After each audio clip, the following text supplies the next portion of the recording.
आज हम लोग शहीदों के सिरताज गुरु अर्जन देव जी के बारे में विचार करेंगे। पहले गुरु गुरु नानक देव, दूसरे गुरु अंगद देव जी, तीसरे गुरु अमरदास जी और चौथे गुरु रामदास जी। गुरु रामदास जी के तीन पुत्र थे, पृथ्वीचंद्र, महादेव और अर्जन देव। गुरु रामदास जी ने अमृतसर शहर को बसाया, जमीन खरीद के पूरा शहर बसाया। कहाँ पे किस मार्केट को बनाना है, कहाँ पे किस मार्केट को बनाना है, कहाँ कपड़े की दुकानें बनेंगी, कहाँ सोने चांदी की दुकानें बनेंगी, सारा उन्होंने पहले से सोच लिया था और पूरा अच्छी तरह से बहुत बढ़िया शहर बसाया। गुरु रामदास जी ने जब तीन पुत्र थे उनमें से चुनना था कि किसको मैं गुरगद्दी दे के जाऊं। एक बार ऐसा हुआ कि गुरु रामदास जी ने अपने तीनों पुत्रों को कहा कि मेरे भतीजे की शादी है लाहौर में, तो आप में से एक पुत्र मेरा शादी अटेंड कर ले, क्योंकि बहुत ज़रूरी है। घर में से किसी का वहाँ पे जाना बहुत ज़रूरी। तो पहले बड़े पुत्र से कहा पृथ्वीचंद जी को कि बेटा तुम चले जाओ लाहौर, वहाँ पे शादी है, बहुत ज़रूरी है जाना। तो पृथ्वीचंद जी ने कहा कि मेरे बगैर यहाँ पे कार व्यवहार चलेगा नहीं, इतनी संगत रोज आती है और उनके लंगर का प्रबंध, उनके रहने का प्रबंध, राशन पानी का प्रबंध बहुत मुश्किल है और कोई कर नहीं पाएगा, तो मुझे रहने दीजिए यहीं, दूसरे पुत्र से कहिए। दूसरे पुत्र थे महादेव जी। तो गुरु रामदास जी ने महादेव जी से कहा कि बेटा तुम चले जाओ लाहौर।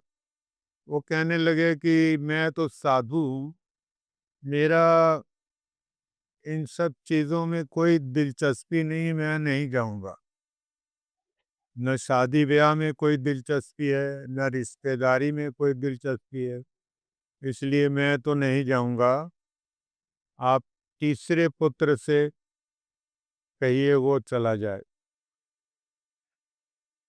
तीसरे पुत्र थे अर्जन देव। तो गुरु रामदास जी ने कहा कि बेटा तुम चले जाओ लाहौर। वो कहते हैं जो आज्ञा पिताजी। वो पिता के आज्ञाकारी थे, बहुत धार्मिक थे, गृहस्थी भी थे। तो एक सेवक को साथ में लेकर वो लाहौर चले गए शादी अटेंड करने के लिए। जाते समय गुरु रामदास जी ने कहा कि बेटा जब तक मैं तुमको वापिस ना बुलाऊं तुम वहीं पे रहना। जब तक तुमको वापिस ना बुलाऊं तुम वहीं पे रहना। अब शादी हो गई लाहौर में, 2 दिन 3 दिन 4 दिन। अब ये बड़ी अजीब सी शर्त रख दी थी गुरु जी ने कि जब तक मैं ना बुलाऊं तुम नहीं आना।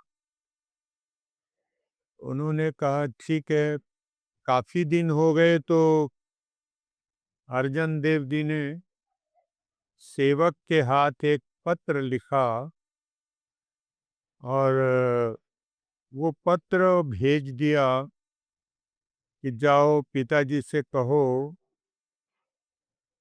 कि ये पत्र पढ़ लें। तो पत्र में लिखा था, मेरा मन लोचे गुरु दर्शन ताई, विलप करे चात्रिक की न्यायी, त्रिखा न उतरे शांत न आवे, बिन दर्शन संत प्यारे जियो, हौ कोली जियो कोल कुमाई, गुरु दर्शन संत प्यारे दियो।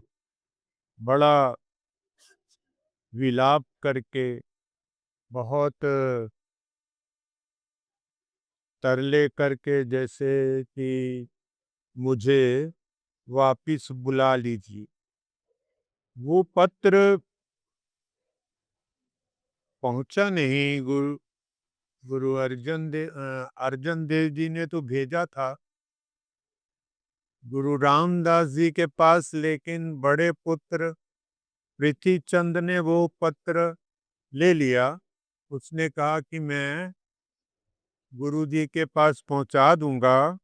सेवक के हाथ से वो पत्र उन्होंने ले लिया और अलमारी में रख दिया। थोड़े दिन बाद फिर एक पत्र उन्होंने लिखा। अर्जन देव जी ने पिताजी के नाम एक पत्र और लिखा। ऊपर नंबर डाल देते थे, पहला नंबर, दूसरा नंबर, तीसरा नंबर। तो ये दूसरे नंबर वाला पत्र जो था, ये उन्होंने लिखा, तेरा मुख सुहावा, जियो सहज धुन बानी, चिर होवा देखे सारिंग पानी, धन सुदेश जहां तू वसिया, मेरे सज्जन मीत मुरारे जी। अब दो पत्र गए, दोनों उनके हाथ लग गए प्रीति चंद के। वो अलमारी में रख दिया, पिताजी को नहीं दिया। अब थोड़े दिन और निकल गए, तीसरा पत्र लिखा। अब तीसरा पत्र जो लिखा, तो अर्जन देव जी ने कहा कि पिताजी के हाथ में देना और कोई मांगे पत्र नहीं देना, पिताजी के हाथ में ही देना। तो उन्होंने फिर, सेवक जो गया, उन्होंने अर्जन देव जी के हाथ में ही दिया। ऊपर 3 लिखा था, नंबर 3, पत्र नंबर 3। जब उन्होंने पढ़ा गुरु रामदास जी ने कि इतना वो विरलाप कर रहा है, इतना वो परेशान है, तो ये तीसरा पत्र है, तो बाकी 2 कहाँ गए? तो सेवक ने बताया कि पृथ्वी चंद जी को मैंने दे दिए थे। उन्होंने कहा मैं गुरुजी को दे दूंगा। गुरुजी ने कहा मुझे तो मिले नहीं, अब जाओ उसकी अलमारी में से निकाल के ले आओ। सेवक गए, उनकी अलमारी में से निकाल के ले आए 2 पत्र। अब तीसरा पत्र था, एक घड़ी न मिलते ता कल जुग होता, गुण कद मिलिए प्रिय तुद भगवंता, मोहे रैन न आवे, नींद न आवे, बिन देखे गुरु दरबारे जीव। अब ये पत्र जब पढ़ा गुरु जी ने, तो परेशान हो गए। उन्होंने कहा कि तुरंत जाओ, सेवक से कहा कि तुरंत जाओ और अर्जन देव को बुला के ले आओ कि पिताजी बुला रहे हैं। अब वो तीसरा पत्र पढ़ते ही पिताजी ने सेवक को भेज दिया। अब सेवक गया और उसने कहा कि अर्जन देव जी, आप तुरंत चलिए, पिताजी बुला रहे। अब जब वापिस आए अर्जन देव जी, तो गुरु रामदास जी ने बहुत प्यार किया, बहुत प्यार किया कि तेरे मन में इतना प्यार है, इतना तू विरलाप कर रहा है, तो इतना रो रहा है मेरे बिना, तो बाकी के पत्र कहाँ हैं भाई? तेरे पास तो है नहीं। तो उन्होंने कहा जी ये मेरा तीसरा पत्र है। उनसे पूछा गया, पृथ्वीचंद से पूछा गया कि जो ये तेरी अलमारी में से पत्र मिले हैं, ये आपने दिए क्यों नहीं? उन्होंने कहा ये तो मैंने स्वयं लिखे हैं, ये कविताएं तो मैंने लिखी हैं दोनों। उन्होंने कहा अगर तुम कविता लिख सकते हो, दो कविताएं तुमने लिखी हैं, तीसरा पत्र ये मेरे पास है, तो चौथा पत्र इससे मिलता जुलता तुम लिखो, तुम लिख के दिखाओ। हर कोई तो कवि होता नहीं है, जिसके अंदर कविता लिखने की कला होती है वही लिख सकता है। तो पृथ्वीचंद जी को गुरुजी ने कहा कि तुम लिखो चौथा पत्र। वो कहने लगे कि मैं लिख देता हूँ। जब चौथा लिखने लगे तो उनसे लिखा नहीं गया। तो गुरुजी ने कहा अर्जन देव जी को कि आप लिखिए, चौथा पत्र मिलता जुलता इसी तरह का आप लिखिए। उन्होंने लिखा, भाग हुआ गुरु संत मिलाया। ये गुरु जी को कहा है, संत भी गुरु जी को कहा है। भाग हुआ, मेरे भाग्य उदय हो गए। भाग हुआ गुरु संत मिलाया, प्रभु अविनाशी घर में पाया। सेव करी पर चसा न बिछड़े, जन नानक दास तुम्हारे जियो। हौ कोली जियो कोल कुमाई, जन नानक दास तुम्हारे जियो। तो ये जब चौथा शब्द, ये जो पत्र लिखा, मिलता जुलता था कि अब मेरे भाग्य उदय हो गए, गुरु जी के दर्शन हो गए। गुरु रामदास जी को भी गुरु नानक उन्होंने कहा, क्योंकि पीढ़ी वही चली आ रही है। तो वो गुरु रामदास जी ने जब पढ़ा चौथा पत्र तो बड़े खुश हुए, कहने लगे कि देखो ये मिलता जुलता चौथा पत्र जो है ये अर्जन देव ने लिखे, इसके अंदर कविता लिखने की क्षमता है, अंदर से वाणी लिखने की क्षमता है। तो ये चारों शब्द जो हैं, चारों पत्र इकट्ठे करके एक शब्द बना दिया, एक भजन बना दिया, ताकि लोग पढ़ें, समझें इस बात को और प्रसन्न हों। तो वो वाणी में दर्ज कर लिया गया, गुरुवाणी में दर्ज कर लिया गया। तो चारों शब्द जो है वो इकट्ठे करके वाणी में जब एकत्र करके लिख लिए गए, तो इसको लोगों ने पढ़ा। गुरु जी ने भी देखा कि बहुत प्यार से ये प्यार के हैं, पत्र हैं, लेकिन एक भजन बना दिया गया।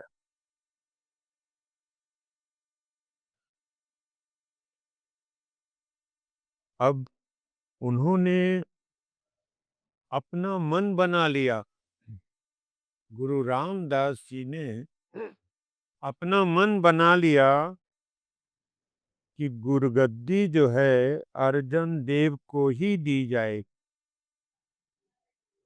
अब तीनों पुत्रों में से यही उस लायक है, क्योंकि पहला पुत्र जो है वो थोड़ा चालाकी कर रहा है, दूसरा पुत्र साधु है, अच्छा है, बहुत अच्छा है, लेकिन दुनियादारी से दूर, गृहस्थी से दूर, और वो कहता है कि मुझे किसी चीज से लेना देना नहीं है, वो साधु है।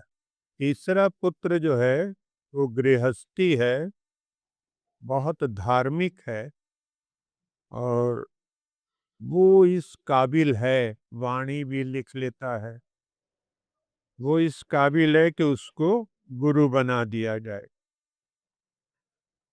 अब गुरु अर्जन देव जी जो है उनको गद्दी मिली, जब उनको गुरु गद्दी मिल गई तो उन्होंने गुरु नानक देव जी से लेकर अपने पिता गुरु रामदास जी तक जितनी वाणी थी, जितने भजन शब्द लिखे गए थे, वो सारे एकत्र किए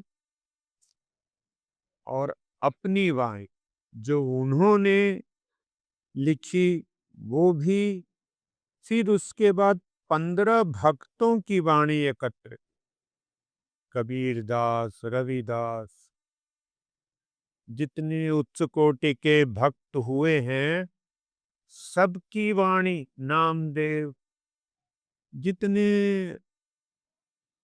उच्च कोटि के भक्त हुए हैं सबकी वाणी एकत्र की। उसके बाद 11 भट्ट, ये भट्ट जो है ये राजस्थान से किसी राजा के यहाँ कवि थे, और किसी मुस्लिम राजा ने आक्रमण किया तो इनको लगा कि अब हम लोग मारे जाएंगे, तो ये अमृतसर पहुंच गए। वहां से सुरक्षित कोई जगह हमें नहीं मिले, अमृतसर में आए तो गुरु रामदास जी ने इनको अपने यहाँ शरण दी, और उनकी वाणी, वो इतने विद्वान थे, ब्राह्मण थे, बड़े विद्वान थे, 11 भट्ट, उनकी वाणी गुरु ग्रंथ साहब में लिखी गई।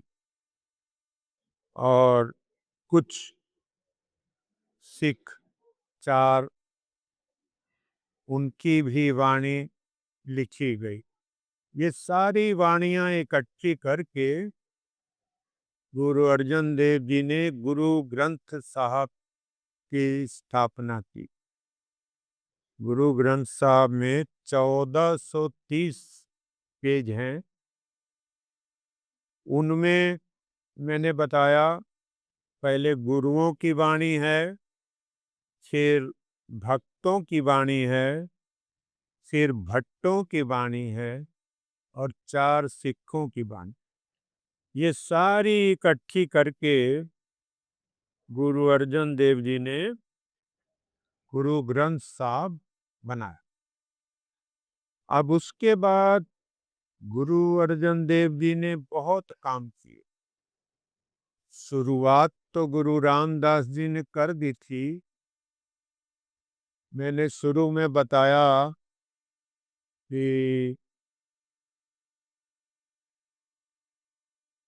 मैंने शुरू में बताया था कि जो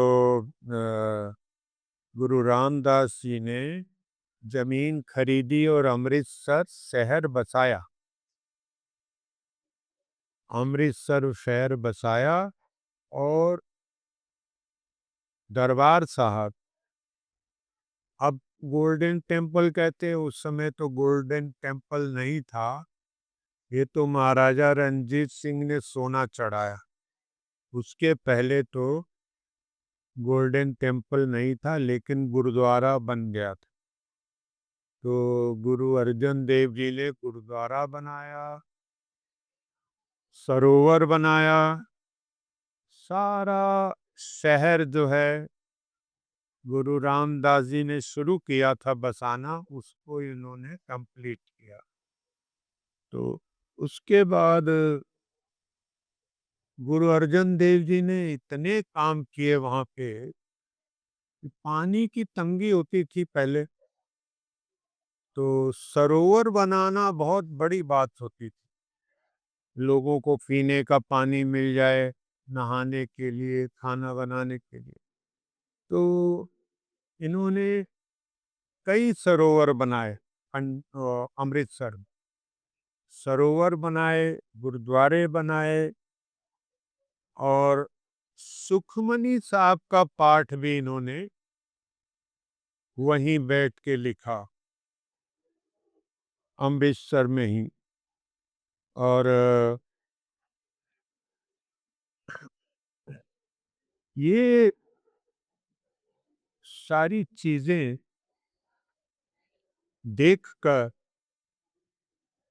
जहांगीर को बड़ी जलन हुई कि इतना सुंदर पवित्र सरोवर बनाना, उसमें गुरुद्वारा बनाना और अमृतसर में कई सरोवर खुदवाना और कई गुरुद्वारे बनवाना। ये सब करने के बाद एक चीज और पता लगी जहांगीर को कि ये जो दरबार साहब है, अमृतसर का गुरुद्वारा, इसकी नींव जो है साईं मियां मीर ने रखी। मुस्लिम संत फकीर थे साईं मियां मीर, उन्होंने इसके नींव रखी है। दूसरी बात, वहाँ हिंदू, सिख, मुसलमान सारे जाते हैं गुरुद्वारे में, पवित्र सरोवर में स्नान करते हैं, लंगर छकते हैं, कीर्तन सुनते हैं, प्रसाद खाते हैं। ये सारी चीजें जहांगीर को पता लगी तो बड़ा बुलाया, बहुत चिढ़ा कि मुसलमान भी वहां जाते हैं, हिंदू भी वहां जाते हैं, ये क्यों ऐसा होगा। उसने सोचा कि अगर अर्जन देव को मुसलमान बना लिया जाए तो पंजाब में मुस्लिम धर्म बहुत जल्दी फैल जाएगा। पंजाब में मुस्लिम धर्म खत्म होता जा रहा है, मुसलमान भी दरबार साहब जाते हैं, इस तरह तो मुस्लिम धर्म खत्म हो जाएगा। उसकी दिमाग की ये उपज थी, उसने सोचा कि अर्जन देव को अगर मैं मुसलमान बना लूं तो सारे पंजाब में और कोई धर्म बचेगा ही नहीं, सारे मुसलमान बन जाएं। उसने संपर्क किया गुरु अर्जन देव जी से। उसने कहा अपने लोगों से कि उनको डराओ धमकाओ, प्यार से, इज्जत से, जैसे भी हो मुसलमान बना लो। उसके लोग जो गए गुरु अर्जन देव जी के पास, उन्होंने कहा गुरु अर्जन देव जी को कि हमें जहांगीर ने भेजा है, वो आपसे बात करना चाहता है इस विषय में कि आप अगर मुस्लिम धर्म स्वीकार कर लें तो आपको बहुत बड़ा ओहदा दिया जाएगा। आप सिर्फ सिखों के गुरु नहीं रहेंगे, आपको बहुत बड़ा ओहदा दिया जाएगा। और गुरु जी ने मना कर दिया। उन्होंने कहा कि मैं मुस्लिम धर्म स्वीकार नहीं करूंगा, राजा से कह दो कि कुछ भी कर ले, मैं जैसे हूँ वैसे ही रहूँगा, मुस्लिम धर्म स्वीकार नहीं कर। राजा बड़ा क्रोधित हुआ। उसने एक प्रोग्राम बनाया कि इनको डराओ धमकाओ, और फिर भी अगर ना माने तो इनको शहीद कर। एक लोहे का तवा बहुत बड़ा वो तैयार किया गया, उस पे इनको बैठा दिया गया। कहा गया कि देखो, नीचे आग जलाएंगे तो आपकी क्या हालत होगी। उन्होंने कहा मुझे कोई फर्क नहीं पड़ता। नीचे आग जला देगी, तवा लाल हो गया, गरम हो गया। वो अडोल बैठे रहे बिना किसी डर के। फिर देखा गया कि ये अभी भी नहीं मान रहे। उनसे कहा गया अब भी मान जाओ, मुस्लिम धर्म स्वीकार कर लो। उन्होंने नहीं माना। फिर गर्म रेत, बालू जो है, रेता, गरम गरम रेता उनके ऊपर डाला गया। तो फिर कहा गया कि अब भी समय है, मान जाओ। तो उन्होंने कहा नहीं, मैं जैसे हूँ वैसे ही रहूँगा, मैं मुस्लिम धर्म स्वीकार नहीं कर। इस तरह से बहुत ज़्यादा तसीहे देके, बहुत ज़्यादा जुल्म करके उनको शहीद कर दिया गया। जब शहीद हो जाते हैं तो सारे पंजाब में बहुत बगावत होती है।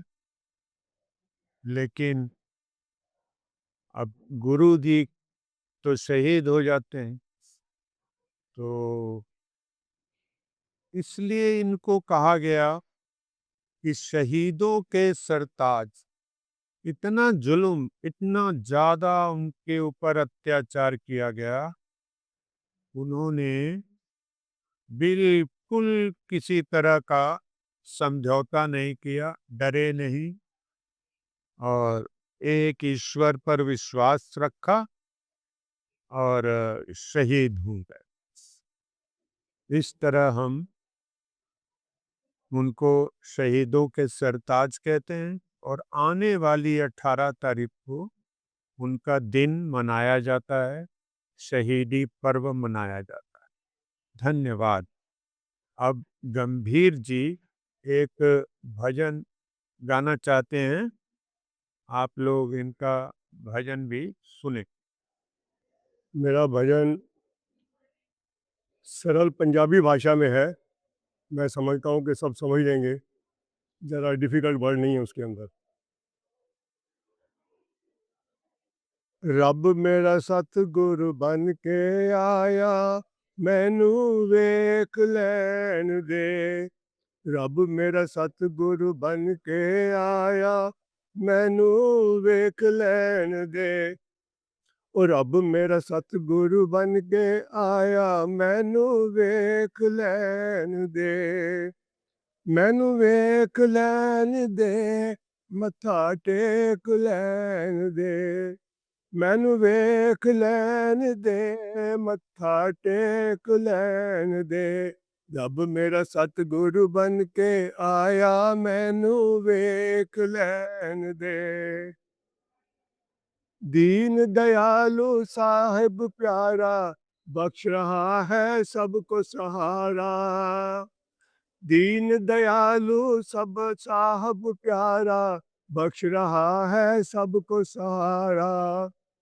है पूरन है करतार, मैनू वेख लैन दे। है पूरन है करतार, मैनू वेख लैन दे। रब मेरा सतगुरु बन के आया, मैनू वेख लैन दे।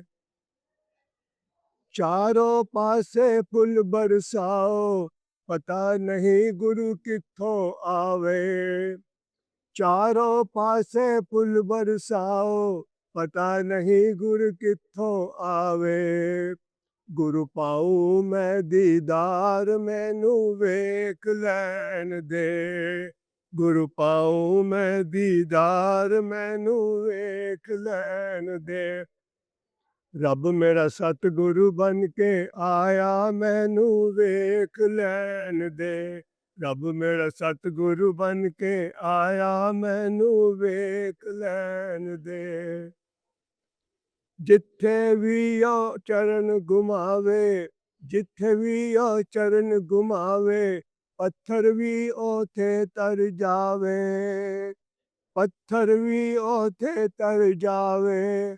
आया है तारन हार मैनू वेख लैन दे, आया है तारन हार मैनू वेख लैन दे। रब मेरा सतगुरु बन के आया मैनू वेख लैन दे, रब मेरा सतगुरु बन के आया मैनू वेख लैन दे।